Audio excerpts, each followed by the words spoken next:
Ladies and gentlemen, good afternoon. I'm Gabriel and I'm presentation. What have I to press? Oh, okay. And I'm going to talk to tell you something about testing permeability. I'm sorry because that we are late, maybe you are hungry, and this is not the best time to give you a technical presentation. I will try to do this light and hopefully not too boring. Please don't be too hungry with me at the end. Thank you. So I will give you a quick company overview, and then I will explain you about two different new patented techniques to speed up the measuring of permeability on packages and films. My firm, ExtraSolution, is a spin-out company of the University of Pisa and is specialized in gas permeability tester. Our slogan is that we can test every object that has a barrier, and the barrier is so important for food packaging because the barrier that the packages can do to the gas strongly affect the shelf life of the product.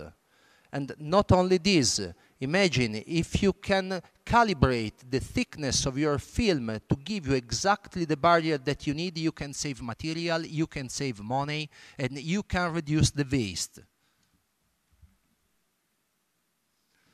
Our main subject is the innovation, and in fact we present on the market some innovative product like this one. You can test 3 different gases in only one unit. So oxygen, carbon dioxide, water vapor, that are the main gas of interest for company that works in food packaging. The advertisement has finished. So when we talk about testing permeability, usually the company has to face 2 main problems. The first one is that the measurements are going to take you a lot of time. And the second one is that you want to test a sample with very high barrier, so hard work for us. Look to the time. These are typical time that a measure on some material is going to take. For example, a standard PET 23 micron, 1 hour. Obviously, you cannot test this online. All these kind of tests are offline. You have to wait. Imagine the advantage that you can have if you speed up the test, because you know that in some hour you are producing kilometers of films and you cannot have the result and the production is running. It's very important. What about a film with aluminum? 5 hours. 4 days for 250 micron. Okay, nobody uses, fortunately.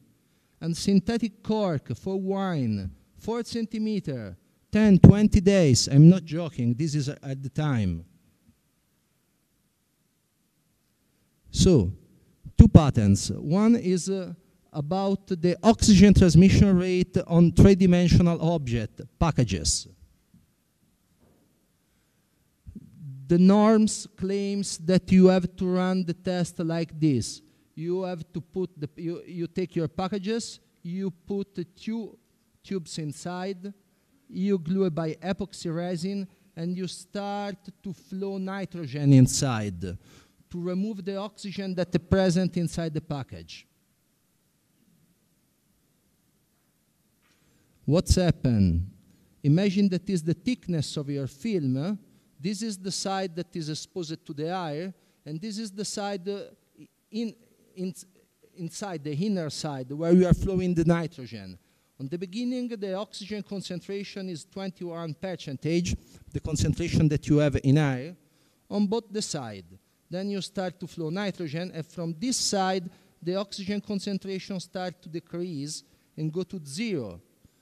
Then the molecules of oxygen get outside of your film, and you establish a gradient into the layer of your film, into the thickness.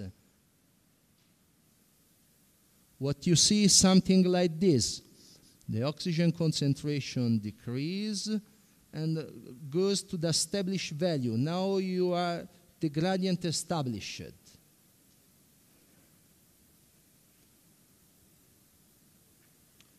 Then you close these two valves and you flow the nitrogen directly to the sensor, and in this way you record the zero of your sample.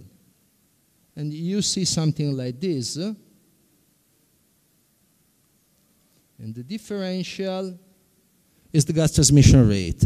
This is the standard. ASTM DIN standard claim this. This is our patent.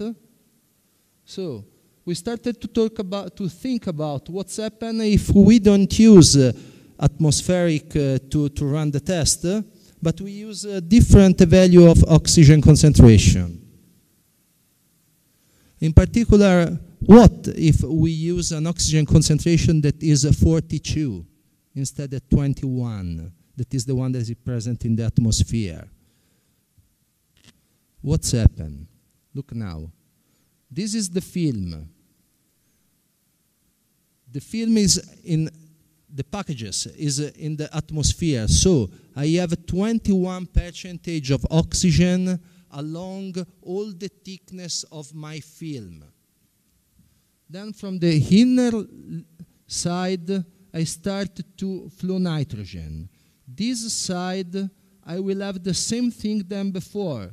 The oxygen concentration will start to decrease and goes to zero. But what's happened outside, where now I have 42% of oxygen? In this case, the oxygen concentration starts to increase. So before I had something like this. Imagine this is a 21%. Now I am having something like this. What's about the point that is exactly in the middle? This point doesn't change its concentration. So it means that it's like to have two different films with a thickness that is the same than before but divided by 2 that reach the equilibrium at the same time. And as the time of the permeation depends with the square of the thickness of your material, I have divided my thickness for 2, and I have reduced 4 times the duration of the measurement, simply changing the external concentration of oxygen. This is what's happened, the kinetic. This is with the standard method. This is with the patented method. So the equilibrium has reached in a time that is 4 times lower. But please have a look. Also the signal has increased, because the signal that you measure is proportional to the oxygen concentration that we are using. So in this way, you have solved 2 problems that usually the company has to face, because you increase the minimum level that you can test, the double, and you reduce 4 times the duration of the measurement.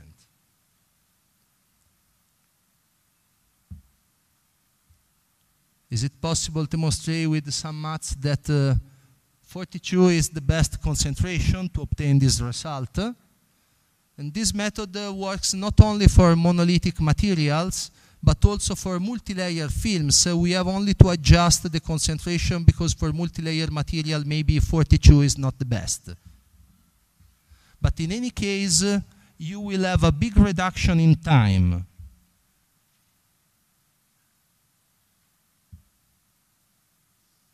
So the main advantages: the measuring time is reduced, you have an increase of the signal, and you don't need to make a pretreatment of the sample, because you don't have to have the cleaning cycle anymore for your sample, because the cleaning cycle has become the measuring cycle.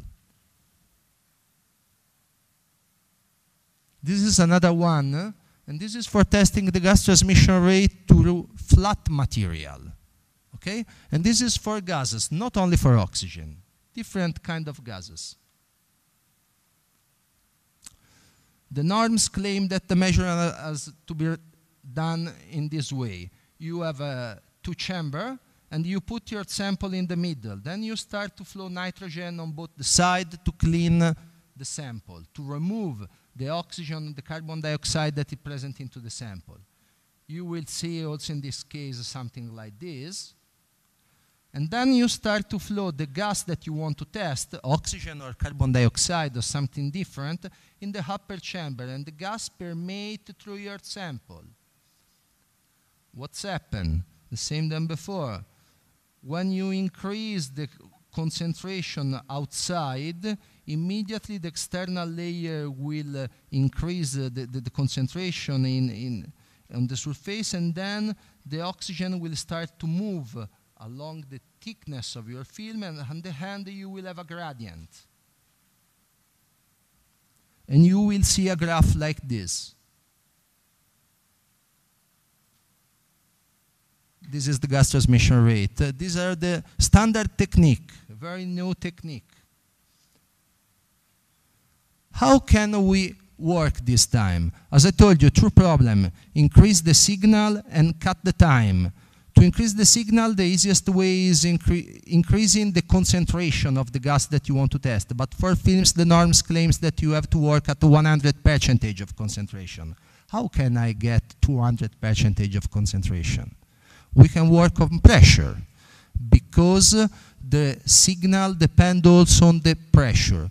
But I cannot increase the pressure only from one side, because we are talking about plastic material, so you will deform the material.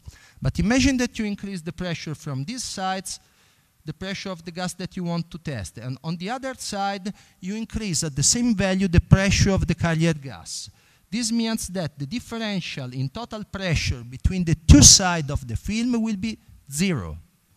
But the partial pressure, so the differential that each gas has toward the other, will be maximum, because you have only oxygen, for example, from this side, and only nitrogen on the other side. So it's a good way to increase the concentration. What's happened? This is the standard technique, and this is what's happened if you use an arrangement like the one that I showed you before. The signal increase a number of times that is proportional to the number of pressure that, the number of times that I increase the pressure over the atmospheric pressure. But I don't cut the time. I have to think something more. If you have a look to the graph, you see that the signal increase and then start to decrease before to reach the equilibrium. Imagine it's like as when you go into a shower, okay? And you open the tap and you want 37 degrees. You can set the temperature and you can wait. But if you want to get quicker the water at the right temperature, you open completely the tap with the hot water, and then when the temperature starts to increase, you close and you open a bit the cold water. Exactly the same principle. If we increase the pressure a lot, and then when the establishment of the gradient has started, you decrease again the pressure, you will have the same effect than you have when you take a shower. The time to reach the equilibrium will be shorter. Same value, but shorter time. Okay, but before it was nice because I have a higher value. Now I have a short time, but the value is the same. So I don't have the amplification of the signal that I had before. Last step. I can increase the pressure and then I decrease, but a level that in any case is over the ambient pressure. In this case, I will catch both the advantages. I will cut the time and I will increase the signal. So the main advantages are we can short the measurement time, we can amplify the amplitude of the signal that we want to measure, and we can also set a very quickly test, for example, for quality control by setting a threshold. Thanks for your attention. I will try my best to not bore you too much.